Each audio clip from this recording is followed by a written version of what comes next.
It's John G. Sutton here. Tales from the jails. Today I'm going to talk a little bit about a statement made by the first wife of Charles Bronson, who was originally known as Michael Peterson.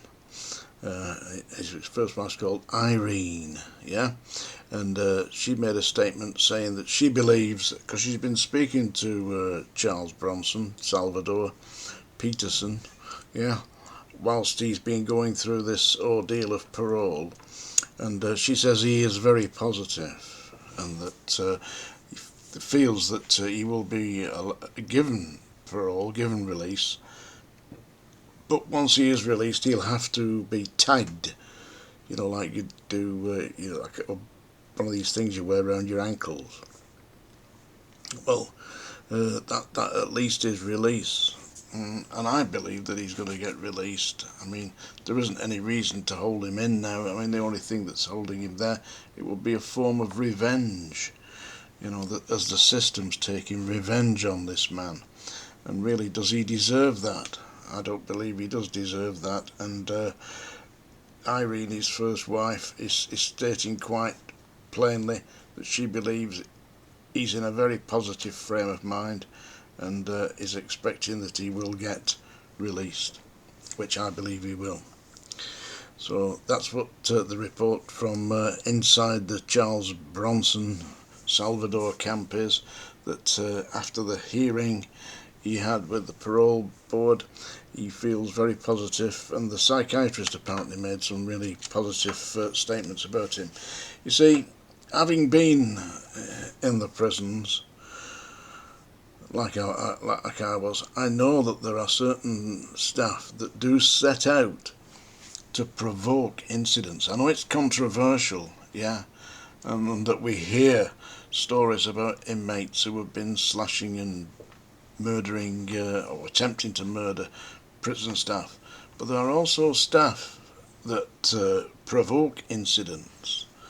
As I've previously said in my little videos here, I've actually seen staff urinating into the soup, a tureen of soup, and then having it served out to the prisoners down the segregation block at Strangeways.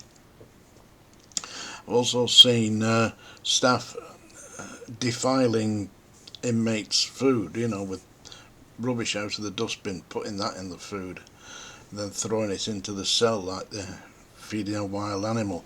You keep doing that to people, eventually it's going to backfire. Now, if you've got somebody like Charles Bronson, who is a volatile individual, and you provoke that individual, you're going to get something, aren't you?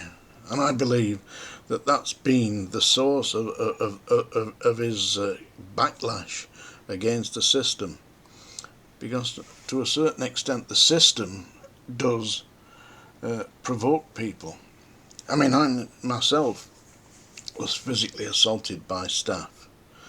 I didn't fight back, well, not really fight back, because I knew if I did there would be a terrible uproar. There would be, I'd do some serious damage, and you don't want to be doing that. I mean, next thing you know, I already was charged on a number of occasions, and it was purely defending myself.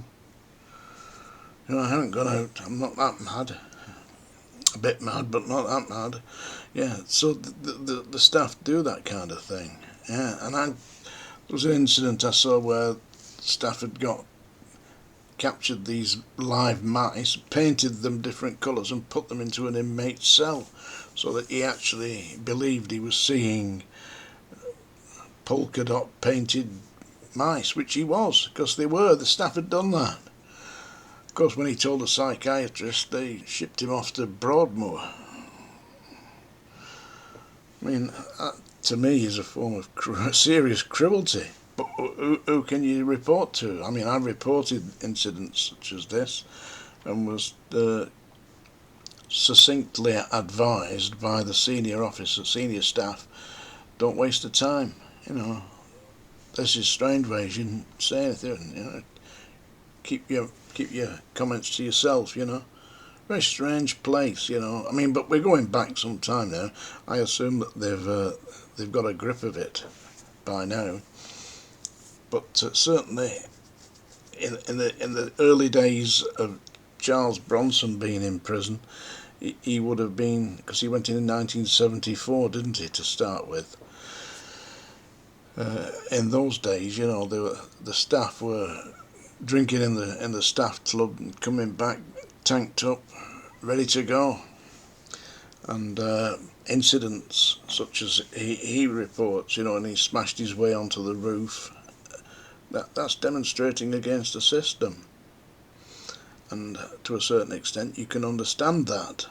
And having seen the system at work where inmates are deliberately provoked, that's what I was saying about Strangeways. If you see the documentary from the BBC, filmed in 1979 and screened in 1980, it's Strangeways in series, in the third episode of the series.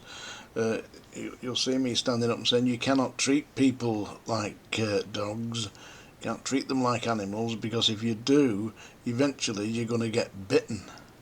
And that's exactly what happened to Strangeways.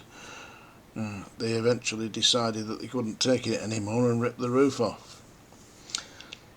And I went to Crown Court and gave evidence against the government, saying that they should have expected this, because the system was so vile at the time that the only way to actually deal with it was to attack it, which is a damn disgrace. But it was so set up that you couldn't make a formal complaint. In fact, Norman Brown, who was running the system, if you wanted to make a complaint about the system, he was the man that you went to see. And as he was running it, you can imagine what kind of progress that would be. Right, I'm now going to play you, instead of singing a song, instead of singing a song or reading a poem, I'm now going to play you a small sample from my book, my audio book. This is just a sample, so if you're thinking of getting it, you can have a listen to this is from chapter 7, and it tells a story about how I took the Soho vampire to a movie. Are you sitting comfortably? Good, then I shall begin. In the afternoons, the inmates of C Wing were given the opportunity to attend a screening of a film in a converted building some 100 or so yards from the exterior exercise yard at the side of the cell block. This particular afternoon, I was called into the Wing PO's office, and he assigned me the duty of taking a Category A prisoner under close guard to watch the movie Vault of Horror, which was supposed to be a gruesome X-rated shocker. Handcuffed to me was a Cat A inmate, recently convicted and awaiting sentence for murdering a number of prostitutes in central London and drinking their blood. The tabloid press had sensationalised his crimes and named him the Soho Vampire. He looked the part, emaciated, tall, long grey straggly hair, sallow features, staring with cold, dark, psychopathic eyes and prominent teeth. In fact, he was practically a double of the movie vampire Nosferatu. He said nothing as we walked across to the makeshift cinema, just stared blankly ahead and followed my instructions. I directed him to sit next to me at the rear of the unit, close to the exit. The place was packed front and back with prisoners who were seated quietly waiting for the film to start. When it did, my handcuffed Cat A began a sort of deep guttural growling and started to get restless. No wonder, as the first part of this horror movie depicted the murder of a beautiful young woman who mysteriously came back to life as a vampire. Her killer was subsequently captured by hordes of the undead, who then proceeded to hang him upside down and insert a form of tap into his jugular vein, from which they took turns to drink his blood. When my prisoner, the Soho Vampire, saw this, he started howling like a banshee, jumped up and tried to grab me by the throat, slavering and gnashing his teeth. Instinctively, I punched him in the face with my clenched fist, which caused his nose to spurt blood, yet he still struggled. Around us, all hell broke loose as inmates began running away, no doubt fearful that they would become a victim of this madman. I obviously could not escape as he was handcuffed to me, so I fought him off. Another right hook with my fist knocked him to the floor, where I attempted to subdue the man. Other staff ran to my aid, and between us, we dragged this screaming, struggling inmate out of the place, across the exercise yard, and into C-Wing, where we locked him in one of the empty segregated cells on C1.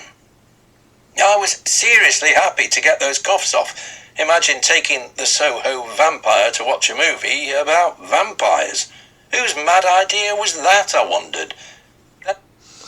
Yeah, whose mad idea was that? Yeah, that's extract from my book. Yeah, you can get that on Amazon. It's HMP Manchester Prison Officer. Yeah, so I hope you enjoyed that little episode from my audio book. This is John G. Sutton, and we'll meet again.